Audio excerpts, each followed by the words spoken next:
l'air, prête à s'abattre pour frapper à nouveau. Le bruit du fouet fendant l'air fut comme un tonnerre qui brisa le cœur de Lucia en deux. « Dites-moi, où avez-vous caché l'argent, vieux inutile ?»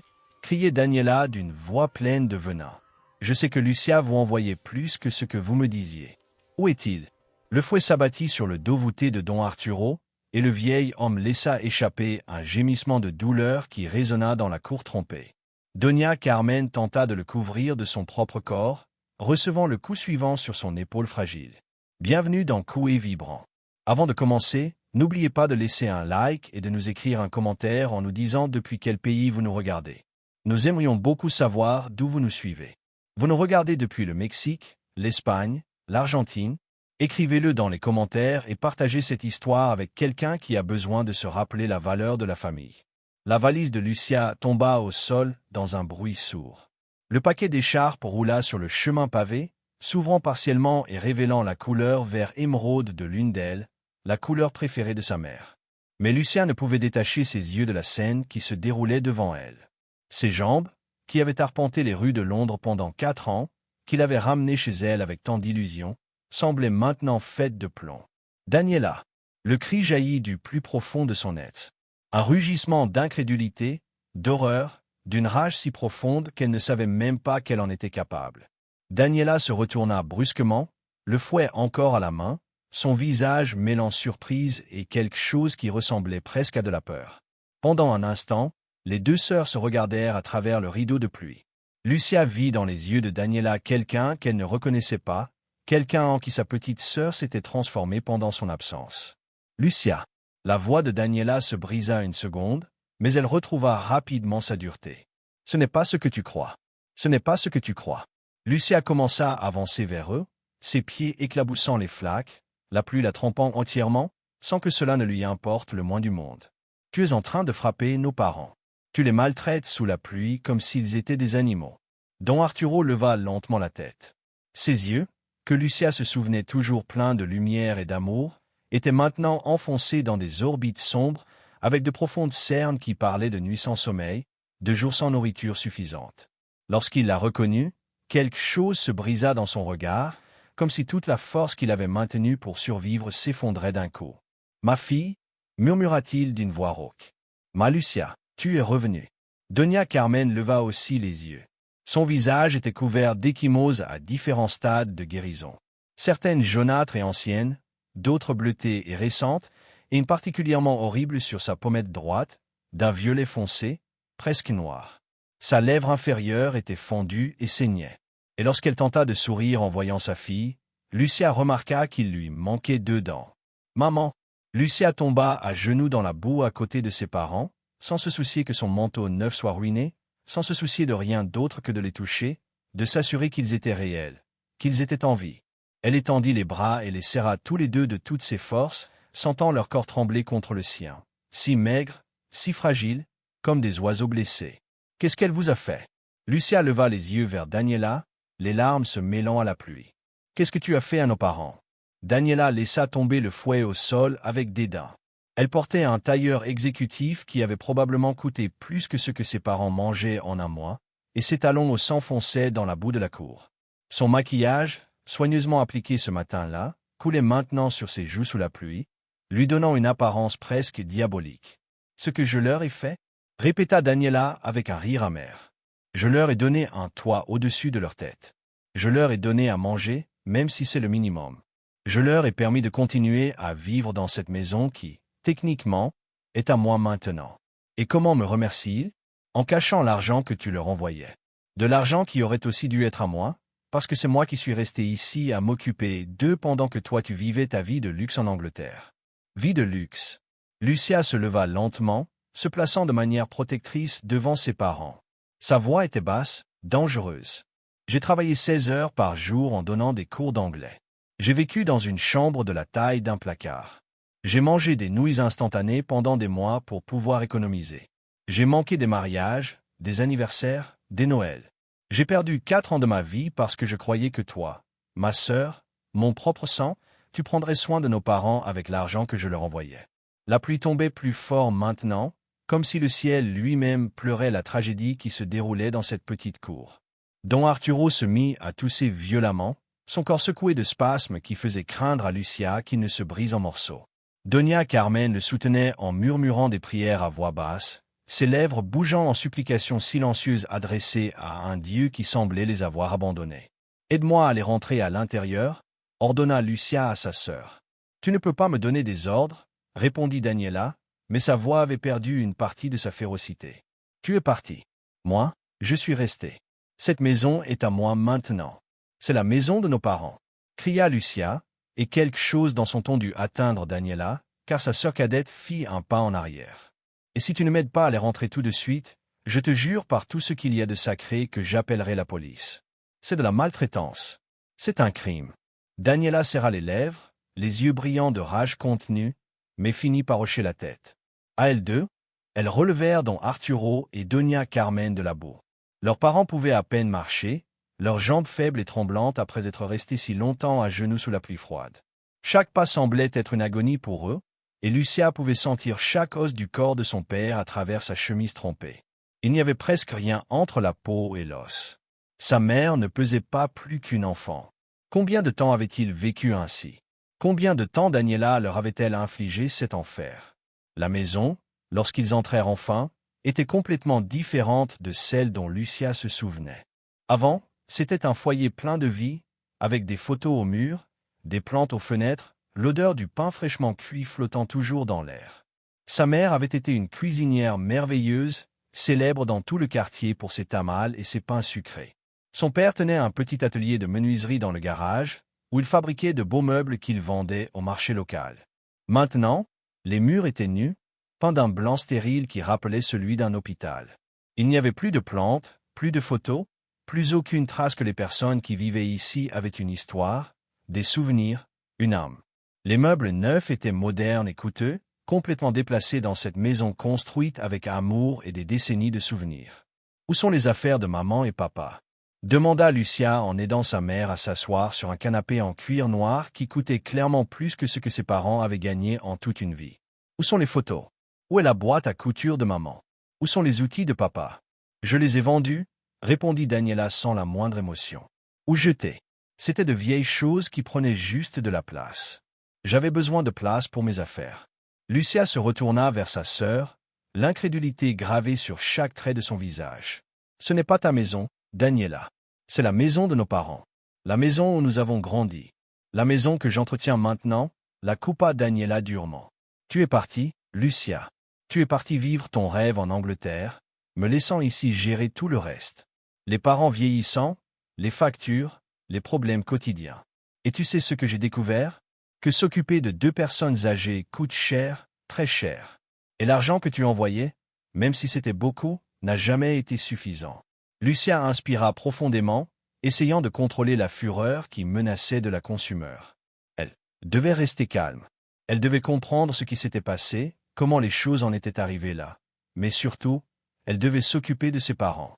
Maintenant, je vais les conduire dans leur chambre, dit Lucia fermement. Ils ont besoin de vêtements secs, de nourriture chaude et de soins médicaux. Leur chambre est au sous-sol, répondit Daniela avec désinvolture, comme si elle parlait de la météo. Les mots frappèrent Lucia comme un seau d'eau glacée. Le sous-sol? Répéta-t-elle lentement. Maman et papa vivent au sous-sol? Je ne voulais pas qu'ils soient à l'étage principal, expliqua Daniela en haussant les épaules. Mon mari Rodrigo et moi avions besoin d'intimité. Les vieux font du bruit, tous, se plaignent, traînent les pieds. C'est gênant quand on essaie de dormir ou quand on a des invités. Lucia ferma les yeux, sentant le monde tourner autour d'elle. Cela ne pouvait pas être réel. Sa sœur, la petite fille qu'elle avait aidée à faire ses devoirs, avec qui elle avait partagé secrets et rêves, ne pouvait pas être devenue ce monstre. « Montre-moi le sous-sol » ordonna Lucia d'une voix qui n'admettait aucune réplique. Daniela soupira de manière exagérée, comme si Lucia était dramatique et déraisonnable, mais elle la guida vers une porte dans la cuisine. Lucia aida ses parents à descendre les escaliers, remarquant combien chaque marche était une douleur pour eux, comment ils s'accrochaient à la rampe avec des doigts arthritiques et douloureux. Ce que Lucia vit au sous-sol lui retourna l'estomac. C'était une petite pièce humide et sombre, avec une seule minuscule fenêtre près du plafond qui laissait à peine entrer un rayon de lumière. Les murs étaient tachés d'humidité et l'odeur de moisissure était si forte que Lucia dut se couvrir le nez. Il y avait 2 matelas fins posés au sol, sans draps appropriés, seulement des couvertures usées qui semblaient sorties des ordures. Il n'y avait pas de chauffage, alors que le froid de décembre s'infiltrait par chaque fissure. Une ampoule solitaire pendait du plafond, diffusant une lumière jaunâtre et faible. Dans un coin, il y avait un seau, et Lucia a compris avec horreur que c'était leur toilette. Ils n'avaient pas accès à la salle de bain de la maison. Ils avaient un seau. Ses parents, qui avaient travaillé toute leur vie, qui avaient construit cette maison de leurs propres mains, qui avaient élevé 2 filles avec amour et sacrifice. Maintenant, ils vivaient dans un sous-sol humide comme des prisonniers. Daniela, dit Lucia très lentement en se tournant vers sa sœur avec une intensité qui la fit reculer d'un pas. C'est inhumain. Je n'ai pas de mots pour décrire ce que c'est. Tu exagères, répondit Daniela, mais sa voix tremblait. Ils ont un toit, ils ont de la nourriture, ils ne sont pas à la rue. De la nourriture. Lucia regarda autour d'elle et vit, dans un autre coin, une petite assiette contenant ce qui semblait être des restes secs, un peu de riz dur et un morceau de pain moisi. C'est ça que tu leur donnes à manger? Je leur donne ce qui reste de nos repas, répondit Daniela sur la défensive. Je ne peux pas cuisiner spécialement pour eux tout le temps. J'ai ma propre vie, mon propre travail. Quelque chose se brisa à l'intérieur de Lucia. Toutes les questions, tous les doutes, tous les espoirs qu'il y ait une explication raisonnable s'évanouirent. Il n'y en avait pas. Sa sœur était simplement cruelle. « Sors d'ici » dit Lucia d'une voix basse mais ferme. « Quoi? Sors d'ici. Maintenant. » Daniela ouvrit la bouche pour protester, mais quelque chose dans le regard de Lucia lui indiqua que ce n'était pas le moment de discuter. Elle se retourna et monta les escaliers, s'étalant frappant chaque marche comme de petits coups de feu de rage contenus. Une fois seule, Lucia s'agenouilla près de ses parents sur ces matelas misérables et les serra de toutes ses forces. Tous les 3 pleurèrent ensemble, des années de douleur, de solitude et d'abus s'échappant en sanglots qui secouaient leur corps. « Je suis tellement désolée, » murmura Lucia encore et encore. « Je ne savais pas. Si j'avais su, je serais revenue plus tôt. Je ne vous aurais jamais laissé ici. Ce n'est pas ta faute, ma fille, dit Doña Carmen d'une voix faible, caressant les cheveux mouillés de Lucia avec des doigts tremblants. C'est nous qui t'avons dit de partir, de poursuivre tes rêves. Daniela nous a dit de ne pas t'écrire, ajouta don Arturo d'une voix à peine audible. Elle a dit que si nous te racontions notre situation, elle arrêterait complètement de nous donner à manger. Elle nous a menacé de nous jeter à la rue. La rage bouillonna dans Lucia comme de la lave en fusion. Mais ce n'était pas le moment. C'était le moment de s'occuper de ses parents. Je dois leur enlever ces vêtements mouillés. Où sont leurs affaires? Leurs vêtements? Sa mère désigna une vieille boîte en carton dans un coin. À l'intérieur, Lucia ne trouva que quelques vêtements usés, des chemises déchirées, des pantalons troués, des sous-vêtements presque en lambeaux. Il n'y en avait même pas pour une semaine. Avec une infinie délicatesse, Lucia aida ses parents à se changer. Ce qu'elle vit lorsqu'elle leur retira leurs vêtements mouillés lui coupa le souffle. Leur corps était couvert de bleu, certains anciens et pâles, d'autres récents et douloureux. Le dos de son père portait des marques de fouet, des lignes rouges et enflées formant un motif horrible. Sa mère avait des brûlures sur les bras, de petites marques circulaires que Lucia reconnut avec horreur comme des brûlures de cigarettes. « Qui d'autre vous a fait ça ?» demanda Lucia d'une voix tremblante. « Le mari de Daniela aussi ?» répondit don Arturo en hochant lentement la tête. « Rodrigo, il est parfois pire qu'elle. Daniela utilise le fouet, mais Rodrigo utilise ses poings et parfois il s'amuse à nous brûler avec ses cigarettes pendant ce qu'il appelle des jeux. » Lucia dut sortir en courant du sous-sol. Elle monta les escaliers en trébuchant et arriva à la salle de bain juste à temps pour vomir. Elle resta là, agrippée aux toilettes, son corps secoué de haut le cœur, tandis que son esprit tentait de comprendre l'ampleur de l'horreur que ses parents avaient endurée. 4 ans. 4 années entières. Après s'être rincé la bouche, Lucia trouva Daniela dans le salon, assise sur le canapé en cuir, un verre de vin à la main, comme si rien d'extraordinaire ne s'était produit. « J'ai besoin de réponses, » dit Lucia d'une voix maîtrisée mais tranchante comme l'acier. « Et j'en ai besoin maintenant. Depuis combien de temps sont-ils au sous-sol ?» Daniela prit une gorgée de vin avant de répondre. « Depuis que Rodrigo et moi nous sommes mariés, il y a 3 ans. Nous avions besoin d'espace. Depuis combien de temps les frappes-tu ?»« Je ne les frappe pas, » répondit Daniela en insistant sur les guillemets invisibles. « Je les discipline. Ils sont comme des enfants, Lucia. Ils se plaignent de tout. Ils demandent trop. Ils doivent apprendre leur place. Et les brûlures? Et les coups de Rodrigo? C'est aussi de la discipline? Daniela haussa les épaules.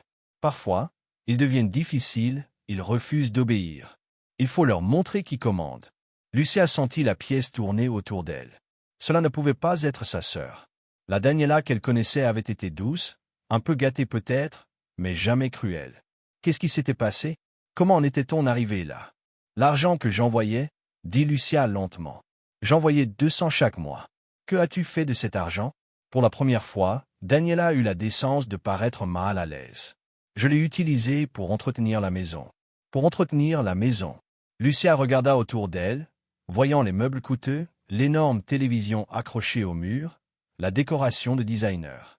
J'ai aussi le droit d'avoir de belles choses, dit Daniela sur la défensive.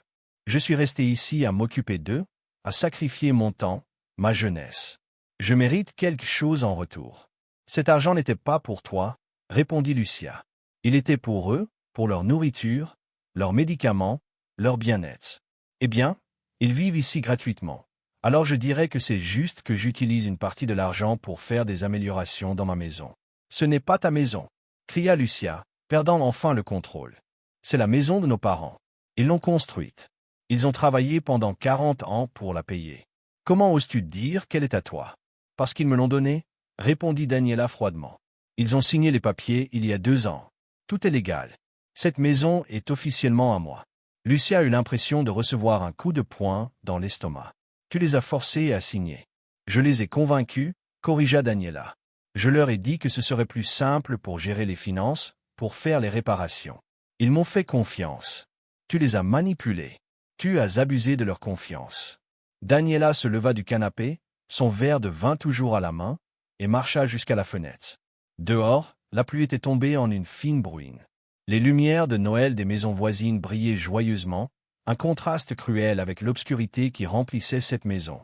Tu sais ce que c'est que de rester derrière, Lucia, dit Daniela sans se retourner. Tu sais ce que c'est de voir ta grande sœur partir réaliser ses rêves pendant que toi, tu restes coincé ici? Tout le monde t'admirait toujours. Lucia est si intelligente. Lucia a obtenu ce travail en Angleterre. Lucia est si réussie. Et moi, j'étais juste la petite sœur, celle qui n'était assez bonne pour rien, sauf pour rester et s'occuper des parents âgés. Il y eut une lueur de douleur dans sa voix qui fit hésiter Lucia. Pendant un instant, elle vit au-delà de la femme cruelle que sa sœur était devenue et aperçut la fille insécure qui avait toujours vécu dans l'ombre de sa grande sœur. « Daniela, » dit Lucia doucement en s'approchant, « si tu te sentais ainsi, tu aurais dû me le dire. Nous aurions pu trouver une solution. J'aurais pu revenir plus tôt ou nous aurions pu chercher de l'aide. » « Oh, je ne veux pas de ta pitié, » cracha Daniela en se retournant brusquement. Ses yeux brillaient de larmes non versées. « Je ne veux pas que tu me sauves. Je voulais que tu me voies, que tu me reconnaisses. Mais même maintenant, même après tout ce que j'ai fait, c'est toujours toi l'héroïne qui arrive pour sauver la situation. » « Je ne suis pas une héroïne, » dit Lucia avec fatigue. « Je suis juste une fille qui aime ses parents. Et oui, je suis aussi une sœur qui aime encore sa sœur malgré tout. Mais, Daniela, ce que tu as fait, ça ne peut pas être ignoré. Ça ne peut pas être pardonné facilement. Je ne veux pas ton pardon, dit Daniela, sa voix se durcissant à nouveau. J'ai fait ce que je devais faire pour survivre, pour avoir un peu de contrôle sur ma vie. Et si ça te fait me voir comme un monstre, qu'il en soit ainsi. À ce moment-là, la porte d'entrée s'ouvrit et un homme grand, en costume d'affaires, entra. Rodrigo. Lucia le reconnut grâce aux quelques photos que Daniela avait envoyées pendant son mariage.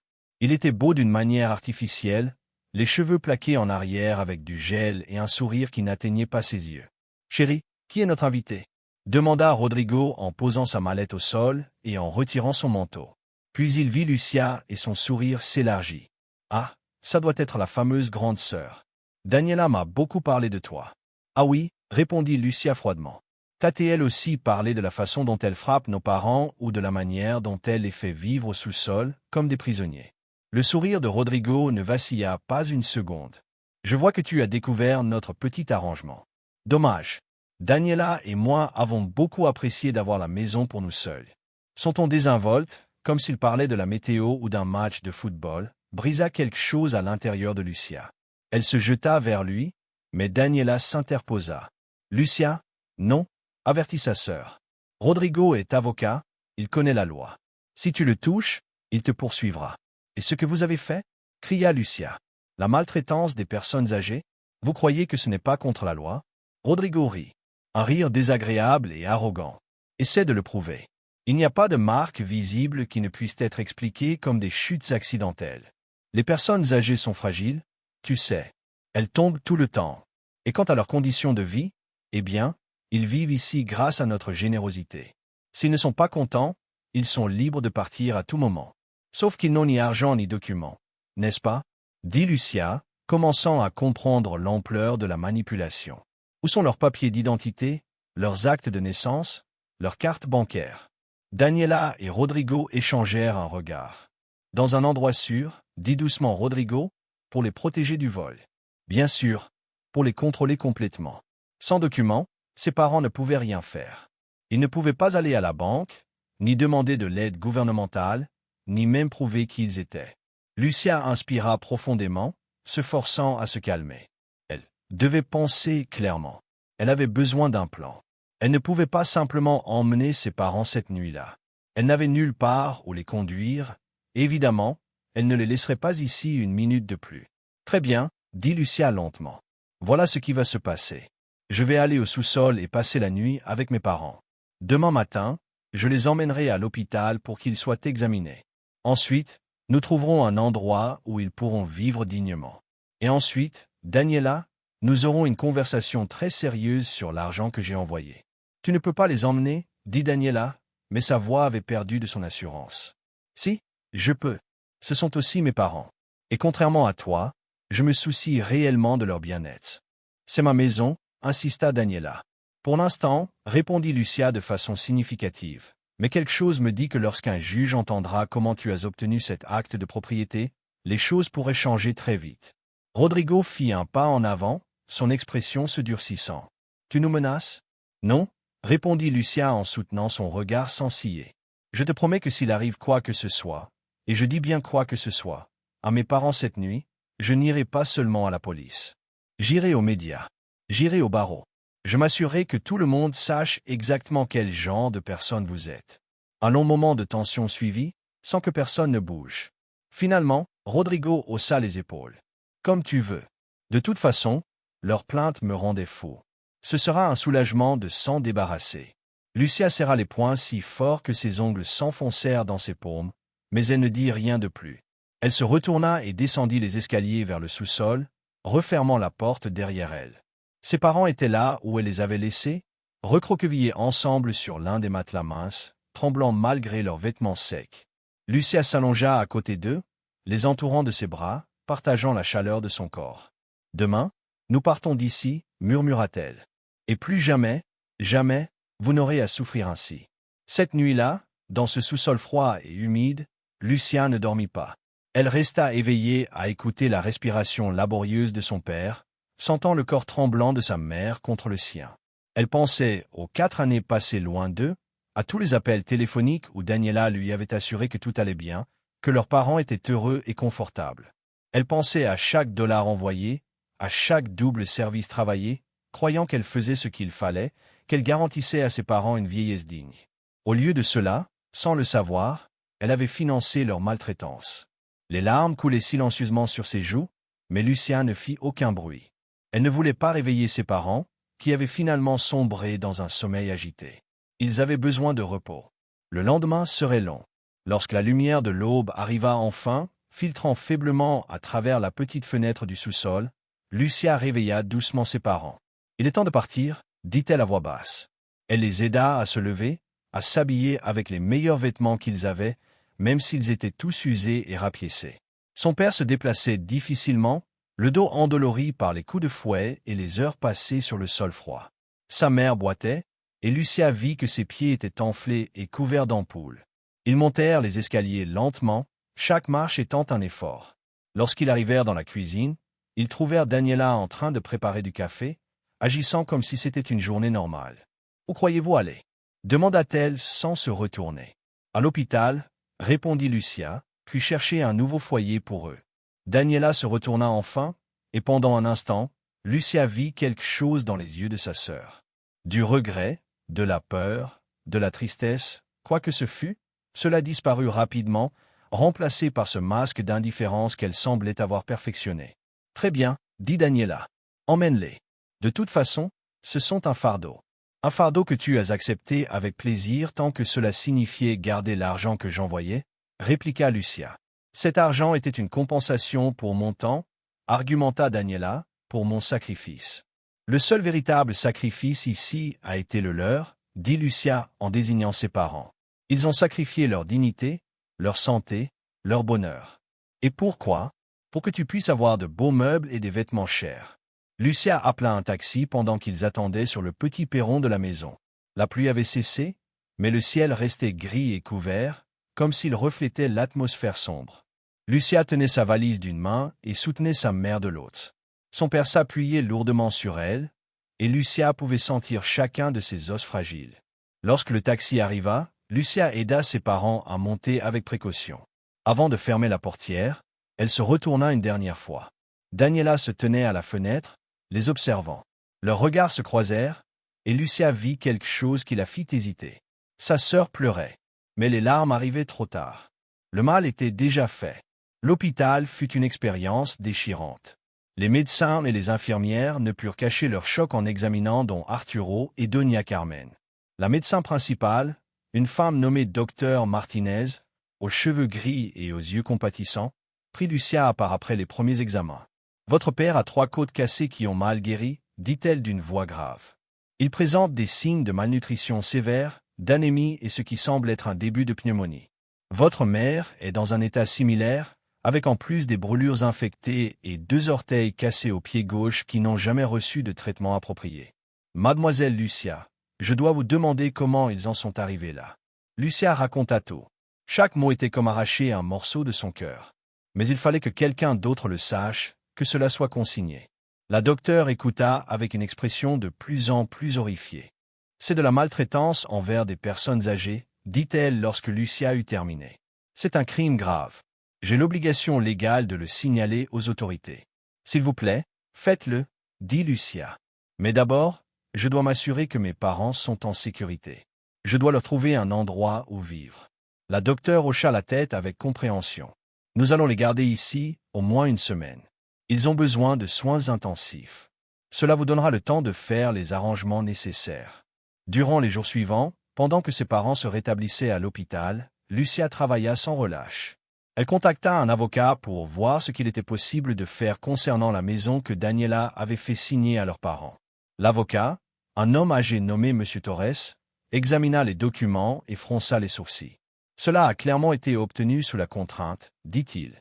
Mais le prouver devant un tribunal prendra du temps et de l'argent. Mes parents sont prêts à témoigner, répondit Lucia. Elle avait déjà parlé avec eux. Au début, ils avaient hésité. Malgré tout ce que Daniela leur avait fait, elle restait leur fille, ils l'aimaient encore. Mais lorsque Lucia leur expliqua qu'il ne s'agissait pas seulement de récupérer la maison, mais de s'assurer que Daniela ne puisse jamais faire cela à quelqu'un d'autre, ils acceptèrent. « Oui, » dit Lucia à M. Torres. « Ils sont prêts. » Elle signala également officiellement les abus à la police. 2 détectives vinrent à l'hôpital pour recueillir les témoignages. Ils photographièrent chaque bleu, chaque brûlure, chaque cicatrice. Tout fut documenté méticuleusement. Lorsqu'ils eurent terminé, l'un des détectives, un homme aux cheveux grisonnants nommé détective Ramirez, tendit sa carte à Lucia. « Nous allons enquêter à fond, promit-il. Personne ne devrait jamais vivre ce que vos parents ont vécu. » Entre-temps, Lucia devait trouver un endroit où vivre.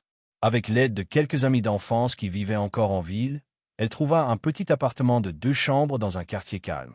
Ce n'était pas luxueux, mais c'était propre, sûr et chaleureux. Elle le loua immédiatement et commença à l'aménager avec l'essentiel. Des lits confortables, une cuisine entièrement équipée, une salle de bain avec une douche facilement accessible pour ses parents. Elle contacta également l'école à Londres où elle travaillait. Elle expliqua la situation et sa responsable, Madame Henderson, se montra incroyablement compréhensive. « Prenez tout le temps dont vous avez besoin, » lui dit Madame Henderson au téléphone. « Votre famille a besoin de vous. Mais si jamais vous souhaitez revenir, il y aura toujours une place pour vous ici. » Lucia la remercia profondément, même si, au fond d'elle-même, elle savait qu'elle ne retournerait pas à Londres. Elle ne le pouvait pas après ce qu'elle avait découvert. Ses parents avaient besoin d'elle ici, et elle avait besoin d'être avec eux, de compenser d'une manière ou d'une autre les 4 années où elle avait échoué, même si ce n'était pas sa faute. Une semaine plus tard, arriva le jour de ramener ses parents à la maison depuis l'hôpital. Ils avaient repris un peu de poids. Leurs blessures guérissaient et il y avait de la couleur sur leurs joues pour la première fois depuis longtemps. Lorsque Lucia les emmena dans le nouvel appartement, ils s'arrêtèrent à l'entrée, regardant autour d'eux avec étonnement. « C'est ici que nous allons vivre ?» demanda Doña Carmen d'une voix tremblante. « Oui, maman, » répondit Lucia en souriant. « C'est notre nouveau foyer, tous les 3 ensemble. » Son père se mit à pleurer, de grosses larmes coulant sur ses joues marquées. « Nous n'avons plus à retourner au sous-sol. »« Jamais plus, » promit Lucia en les serrant tous les deux dans ses bras. « Jamais plus. Jamais, jamais plus. » Elle leur montra chaque pièce. La chambre principale était destinée à ses parents, avec un lit king size extra large et de nombreux oreillers. Lucia avait accroché des rideaux de leur couleur préférée, le bleu clair, et avait placé des fleurs fraîches sur la table de chevet. La deuxième chambre était pour Lucia, plus petite mais chaleureuse. Et puis il y avait le salon avec un canapé confortable face à la télévision et la cuisine, entièrement approvisionné avec tous les ingrédients dont sa mère aurait besoin pour recommencer à cuisiner. « Puis-je cuisiner de nouveau ?» demanda Doña Carmen en touchant la cuisinière avec révérence, comme s'il s'agissait de quelque chose de sacré. « Tu peux faire tout ce que tu veux, maman, » dit Lucia. « C'est ta maison, ta vraie maison. » Cette première nuit dans le nouvel appartement fut magique. Doña Carmen, malgré ses mains encore douloureuses, insista pour préparer un repas simple, du riz, des haricots, du poulet rôti. Tous les 3 s'assirent à la table de la cuisine. Et lorsqu'ils goûtèrent la première bouchée, ils commencèrent tous à pleurer. « J'avais oublié ce que ça faisait de manger un vrai repas, » dit don Arturo. « Un repas fait avec amour. »« Il y a encore beaucoup plus d'amour à venir, » promit Lucia. Les jours se transformèrent en semaines, et lentement, très lentement, la vie commença à retrouver une nouvelle normalité. Don Arturo retrouva suffisamment de force pour commencer à marcher dans le parc voisin, chose qu'il faisait chaque matin avec Lucia à ses côtés. Doña Carmen redécouvrit sa passion pour la cuisine et recommença à préparer toutes les recettes qu'elle avait dû abandonner.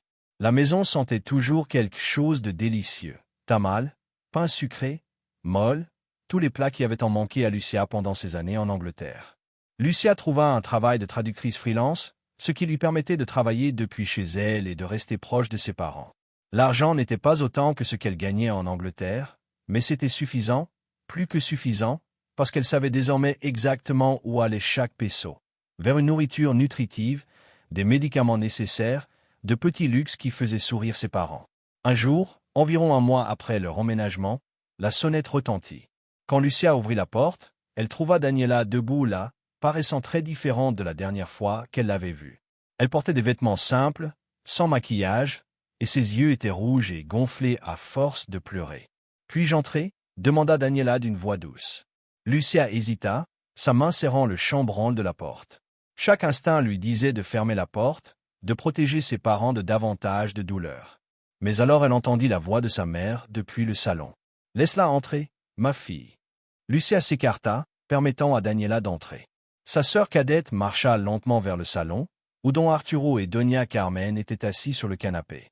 Lorsqu'elle les vit si différents de la manière dont elle les avait laissés, si en bonne santé, si bien soignés, son visage se décomposa. « Maman, papa, » dit Daniela en tombant à genoux devant eux. « Je suis désolée, tellement désolée. Il n'y a pas de mots pour exprimer à quel point je le regrette. » Un long silence suivit. Lucia resta debout près de la porte, prête à intervenir si nécessaire, mais laissant ses parents décider comment gérer cela. Ce fut sa mère qui parla la première. « Pourquoi, Daniela, pourquoi nous as-tu fait ces choses ?» Daniela sanglotait maintenant, son corps tremblant sous la force de ses pleurs. « Je ne sais pas. J'étais tellement en colère, tellement pleine de ressentiment. Je me sentais invisible, comme si je ne comptais pas. Et quand j'ai eu le pouvoir, quand j'ai eu le contrôle, je l'ai utilisé de la pire façon possible. Je vous ai traité comme vous m'avez traité quand j'étais petite. Vous n'avez jamais aimé autant que vous aimiez Lucia. Jamais. Ce n'est pas vrai, interrompit don Arturo d'une voix ferme. Nous t'avons toujours aimé autant. Peut-être que nous ne l'avons pas montré de la bonne manière. Peut-être que nous n'avons pas su te faire sentir spécial, mais nous t'aimions. Nous t'avons toujours aimé. Alors pourquoi était-ce toujours Lucia que vous regardiez avec fierté ? Sanglota Daniela. Pourquoi était-ce toujours elle qui recevait les compliments, l'attention? Doña Carmen soupira profondément. Parce que Lucia était l'aînée, parce qu'elle avait des responsabilités que tu n'avais pas encore, mais cela ne veut pas dire que nous t'aimions moins. Peut-être avons-nous fait des erreurs dans la façon de montrer notre amour. Peut-être t'avons-nous fait sentir moins importante et pour cela nous te demandons pardon. Non, dit Daniela en secouant violemment la tête. Vous n'avez rien à vous reprocher. C'est moi qui vous ai torturé. C'est moi qui vous ai traité comme des animaux. C'est moi le monstre. Tu n'es pas un monstre, dit sa mère doucement, tendant une main tremblante pour toucher la joue de Daniela. Tu es notre fille. Une fille qui a commis des erreurs terribles, mais notre fille malgré tout. Comment pouvez-vous dire ça? Sanglota Daniela. Après tout ce que j'ai fait, comment pouvez-vous seulement me regarder? Parce que nous sommes tes parents, dit don Arturo. Et l'amour d'un parent ne disparaît pas, même lorsque ses enfants le déçoivent profondément. Lucia observait cette scène avec des émotions contradictoires. Une partie d'elle voulait prendre sa sœur dans ses bras, lui pardonner, redevenir une famille. Mais une autre partie d'elle, celle qui avait vu ses parents dans ce sous-sol, qui avait documenté chaque blessure, chaque cicatrice, n'était pas prête à pardonner. Pas encore. Peut-être jamais. Daniela, dit finalement Lucia d'une voix maîtrisée, où est Rodrigo? Daniela essuya ses larmes du revers de la main. Je l'ai quitté.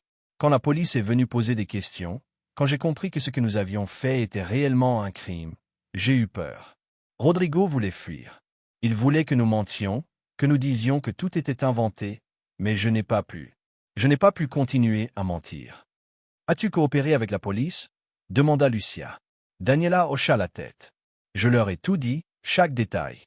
Je leur ai montré où nous gardions les documents de maman et papa.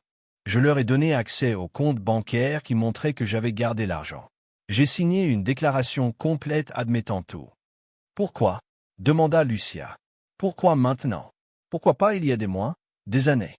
Parce que quand je t'ai vu, dit Daniela en regardant Lucia droit dans les yeux pour la première fois.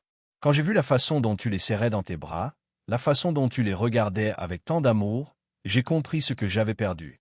J'ai compris que j'avais détruit ma propre famille par orgueil, par jalousie, par ressentiment, et j'ai compris que je ne voulais plus être cette personne. Un long silence suivit. Finalement, Doña Carmen parla. Daniela, nous te pardonnons. Ton père et moi te pardonnons. Maman, commença Lucia, mais sa mère leva la main. Ma fille, je sais que c'est difficile à comprendre, mais ton père et moi avons beaucoup parlé de cela, et nous sommes arrivés à la conclusion que la haine et le ressentiment ne font que nous faire plus de mal. Nous avons déjà suffisamment souffert. Maintenant, nous voulons la paix. Mais cela ne signifie pas que les choses redeviennent comme avant, ajouta don Arturo fermement. Le pardon n'est pas l'oubli, ce n'est pas dire que ce que tu as fait est bien. Les conséquences de tes actes seront toujours là. La confiance qui a été brisée aura besoin de beaucoup de temps pour se reconstruire, si jamais elle peut se reconstruire complètement. Daniela hocha la tête, les larmes coulant encore sur ses joues. Je comprends. Je ne m'attends pas à ce que les choses redeviennent comme avant. Je voulais seulement vous dire que je suis désolé et que, s'il y a un jour quoi que ce soit que je puisse faire pour compenser, ne serait-ce qu'une fraction du mal que j'ai causé, je le ferai. Il y a quelque chose que tu peux faire, dit Lucia, et tous se tournèrent vers elle. Tu peux rendre la maison. Tu peux signer les documents qui rendent la propriété à maman et papa, et tu peux témoigner contre Rodrigo pour t'assurer qu'il ne puisse jamais faire cela à quelqu'un d'autre. Je le ferai, dit Daniela sans hésiter. Tout cela et plus encore si nécessaire. Dans les semaines qui suivirent, Daniela tint parole. Avec l'aide de M. Torres, l'avocat, la propriété de la maison fut transférée de nouveau à ses parents. Elle témoigna contre Rodrigo, fournissant des preuves détaillées de ses abus.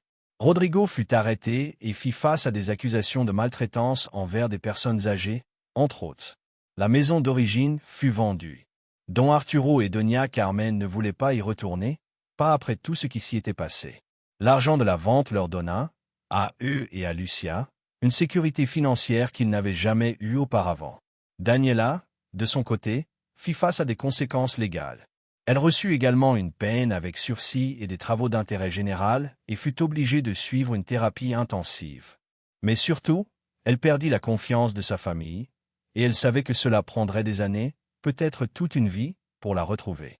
Les mois passèrent. Noël arriva de nouveau, un an après le retour de Lucia. Cette fois, ils le célébrèrent dans l'appartement, tous les trois ensemble.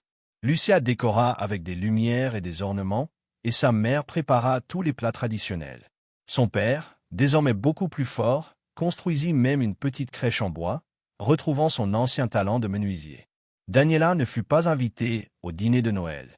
C'était encore trop tôt, les blessures étaient trop fraîches. Mais Doña Carmen insista pour lui garder une assiette de nourriture que Lucia apporta plus tard à la petite maison où Daniela vivait désormais seule. Quand Daniela ouvrit la porte et vit l'assiette, elle se mit à pleurer de nouveau. « Maman l'a fait pour toi », dit simplement Lucia. Elle dit qu'aucun de ses enfants ne devrait être seul à Noël, peu importe ce qu'il a fait. « Merci », murmura Daniela. « Et Lucia, merci de ne pas avoir abandonné notre famille, d'être revenue, de les avoir sauvés. »« Je ne les ai pas sauvés seuls, » dit Lucia. « Ils se sont aussi sauvés eux-mêmes. Leur force, leur résistance, leur capacité à pardonner, même quand cela semblait impossible, c'est cela qui les a vraiment sauvés. » Quand Lucia retourna à l'appartement ce soir-là, elle trouva ses parents assis ensemble sur le canapé, regardant les lumières du sapin de Noël. Ils semblaient si paisibles, si heureux, si aimés. Lucia s'assit à côté d'eux et tous trois restèrent silencieux pendant longtemps, profitant simplement d'être ensemble. « Tu sais ce que j'apprécie le plus ?» dit finalement Don Arturo. « Ce n'est pas que nous soyons dans un meilleur endroit ou que nous ayons plus de confort, bien que ces choses soient merveilleuses, c'est que nous soyons ensemble, que nous soyons de nouveau une famille. Et que nous puissions encore choisir l'amour, » ajouta Doña Carmen. « Malgré toute la douleur, malgré toute l'obscurité, nous pouvons encore choisir l'amour plutôt que la haine. C'est la véritable victoire. » Lucia ne put retenir les larmes qui coulèrent sur ses joues. « Je vous aime tellement, » dit-elle, « et je vous promets que je ne vous laisserai plus jamais seule. Jamais plus. » « Nous n'étions pas seuls, ma fille, » dit sa mère doucement. « Même dans nos moments les plus sombres, nous nous avions les uns les autres, et nous avions l'espoir qu'un jour, d'une manière ou d'une autre, les choses s'amélioreraient. Et ils avaient raison. L'espoir a toujours raison à la fin. » Les années passèrent. Don Arturo et Doña Carmen vécurent le reste de leurs jours dans la paix et la dignité, entourés de l'amour de leur fille Lucia. Lucia ne retourna jamais en Angleterre, choisissant au contraire de construire sa vie ici, près des personnes qui comptaient le plus. Daniela poursuivit son chemin de rédemption. Elle ne put jamais réparer complètement le mal qu'elle avait causé, mais elle travailla sans relâche pour devenir meilleure. Elle suivit une thérapie avec assiduité, fit du bénévolat dans une maison de retraite, lentement, très lentement, commença à reconstruire une relation avec ses parents. Ce ne serait jamais comme avant, mais c'était quelque chose, c'était un début. Rodrigo, en revanche, alla en prison. L'épreuve contre lui était accablante et il reçut une peine de 8 ans. Daniela ne lui rendit jamais visite, pas une seule fois. Don Arturo décéda paisiblement dans son sommeil 5 ans plus tard, à l'âge de 77 ans.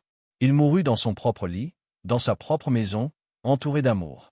Ses dernières paroles furent pour ses filles. Prenez soin l'une de l'autre. La famille est tout ce que nous avons à la fin. Doña Carmen le suivit 2 ans plus tard.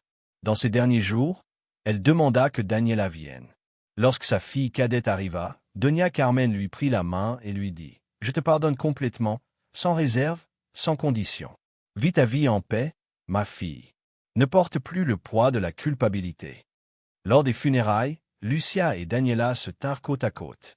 Elles ne s'embrassèrent pas. Le fossé entre elles était encore trop grand pour cela. Mais elles se tinrent ensemble, unies dans leur douleur, dans leur perte et peut-être, juste peut-être, au début d'une véritable guérison. Et ainsi, chers amis qui nous accompagnent, se termine cette histoire, une histoire d'amour et de trahison, de douleur et de guérison, de pardon et de rédemption. Elle nous enseigne que même dans nos moments les plus sombres, il y a toujours de l'espoir, toujours une occasion de choisir l'amour plutôt que la haine, la compassion plutôt que la cruauté. Si cette histoire a touché ton cœur, si elle t'a rappelé l'importance de chérir tes proches tant que tu les as, s'il te plaît, mets un like à cette vidéo. Laisse-nous un commentaire pour nous dire ce que tu as pensé de cette histoire. Si tu connais quelqu'un qui a besoin de l'entendre, partage-la avec lui. Ton soutien compte énormément pour nous et nous aide à continuer à partager ces histoires qui nous rappellent notre humanité commune. Et avant de partir, n'oublie pas de t'abonner à notre chaîne et d'activer la cloche des notifications pour ne manquer aucune de nos histoires.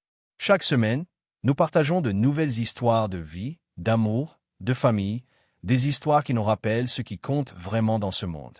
Nous t'invitons maintenant à regarder la prochaine vidéo qui apparaît à l'écran. C'est une autre histoire bouleversante que tu ne voudras pas manquer, sur une mère qui a fait l'impensable pour protéger ses enfants et le prix qu'elle a payé pour son amour. Clique maintenant et continue ce voyage d'émotion avec nous. Merci d'être ici, merci d'avoir écouté, et souviens-toi toujours, la famille, le véritable amour familial, ce n'est pas seulement le sang, c'est un choix, c'est un engagement, c'est se lever chaque jour et décider d'être meilleur, d'aimer davantage, de pardonner plus profondément. C'est cela, le véritable sens de la famille. À la prochaine, cher ami. Que Dieu te bénisse, toi et les tiens.